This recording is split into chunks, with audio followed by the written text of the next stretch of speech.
اگر تہجد میں کوئی خاص بات نہ ہوتی، کیوں اللہ تہجد پڑھنے والوں کے لیے پہلے آسمان پر آتا، صرف یہ پوچھنے کے لیے کہ تمہیں کیا چاہیے؟ اللہ ان کی دعائیں ساتویں آسمان پر بھی سن سکتا تھا، لیکن پھر بھی ان سے ملاقات کے لیے تشریف لاتا ہے۔ اللہ تعالیٰ تہجد پڑھنے والوں کو بہت خاص رکھتا ہے۔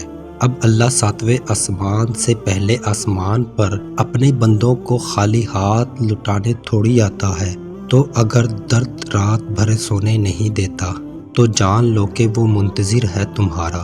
ابھی بھی اس کو انتظار ہے تمہاری دعاؤں کا۔ مانگ لو، ابھی بھی کچھ نہیں بگڑا۔ ابھی بھی وہ سب کچھ ہو سکتا ہے جو تم چاہتے ہو۔ ابھی بھی وہ سب مل سکتا ہے جو تم مانگتے ہو۔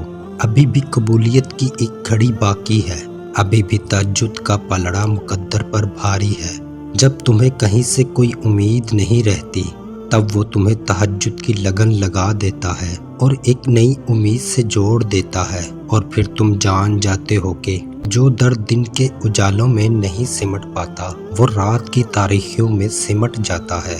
تہجد میں جاگنے والوں کو چاہیے سونے والوں کے لیے دعائیں کریں، ملنے والوں کو چاہیے بچھڑنے والوں کے لیے دعائیں کریں، کامیاب ہونے والوں کو چاہیے ہارنے والوں کے لیے دعا کریں، ہنسنے والوں کو چاہیے رونے والوں کے لیے دعا کریں، محبت کرنے والوں کو چاہیے نفرت کرنے والوں کے لیے دعا کریں، آگے بڑھنے والوں کو چاہیے پیچھے رہ جانے والوں کے لیے دعا کریں، نیکوکار کو چاہیے گنہگاروں کے لیے دعا کریں، ہر ایک کو چاہیے ہر ایک کے لیے دعا کریں، اور میرے لیے بھی دعا کریں۔